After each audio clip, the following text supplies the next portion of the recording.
भारत देश में आप जानते हैं कि 4500 से ज्यादा वनवासी जातियां हैं।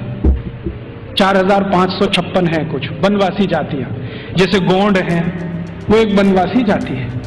ऐसे ही गोंड जैसे 4500 से ज्यादा समूह हैं। इनके बीच में मैं पिछले कुछ सालों से घूम रहा हूं और मैंने वहां देखा कि सती का मतलब क्या होता है, सती कहते किसको। एक बार गोंड लोगों के एक बहुत बड़े सम्मेलन में मैं गया और वहां किसी को सती किया जाना था।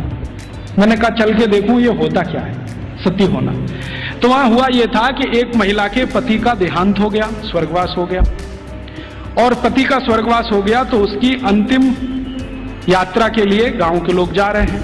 अंतिम संस्कार वो ऐसे ही करते हैं जैसे हम करते हैं, अग्निदाह करते हैं, लकड़ियां इकट्ठी करते हैं। तो मैंने देखा कि उसकी पत्नी आती है और उसके चारों तरफ प्रदक्षिणा करती है और संस्कृत के मंत्र बोलते हैं। कभी कभी उनको भूल जाएं तो वो अपनी भाषा के मंत्र बोलने लगते हैं, लेकिन मंत्र उच्चार होता है, बराबर होता है, पूरे समय होता है। जितने समय तक लाश जलती है तब तक वो मंत्रोच्चार करते रहते हैं, कुछ ना कुछ बोलते हैं। तो मंत्रोच्चार हो रहा है, पत्नी उसकी प्रदक्षिणा कर रही है, तो एक चक्कर उसने लगाया और उनकी अपनी भाषा में सबके सामने हाथ जोड़कर कहा कि आज मेरे पति का स्वर्गवास हुआ है, समाज में ऐसा कौन सा समूह है जो मेरी सुरक्षा की जिम्मेदारी लेगा। वो प्रश्न पूछ रही है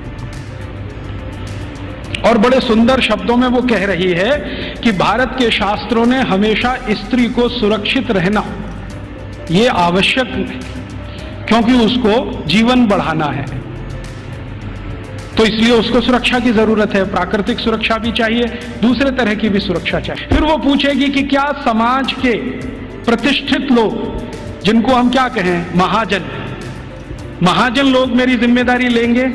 अगर उन्होंने हाँ बोल दिया तो आ जाएगी, ना बोल दिया तो फिर चक्कर लगाएगी पांचवा। फिर वो पूछेगी कि इस समाज के आचार्य लोग, उपाचार्य लोग मेरी जिम्मेदारी लेंगे। अगर हाँ बोला तो उनके पास आ जाएगी, नहीं तो वापस। और आखिरी चक्कर सातवां जब लगाएगी तो वो पूछेगी कि क्या पुरोहित हम समझते हैं पूजा पाठ करें, क्या पुरोहित मेरी जिम्मेदारी लेंगे। अगर पुरोहितों ने हाँ बोला तो उनके पास आएगी, नहीं तो चक्कर लगा के गांव छोड़ के चली जाएगी और गांव कहेगा कि वो सती हो गई। ये है सती होना। और इसको बिगाड़ दिया। अंग्रेजों ने क्या कहा कि उसको जबरदस्ती चिता में धकेल देंगे और ये कर देंगे। फिर वो जाती कहां है, उसके पीछे पीछे मैं गया तो उस गांव का कोई मंदिर होगा, वहां जाएगी और अपना बाकी जीवन उसी मंदिर में बिताएगी।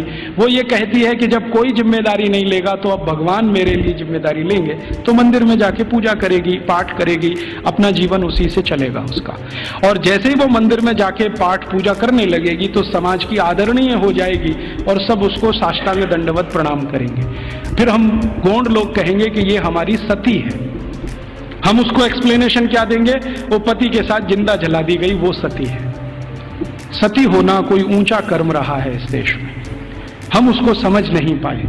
अंग्रेजों ने जो डिस्क्रिप्शन दे दिया उसी को अंतिम मान के हमने अपना मान लिया कि ऐसा ही कुछ होता होगा। ये होता है।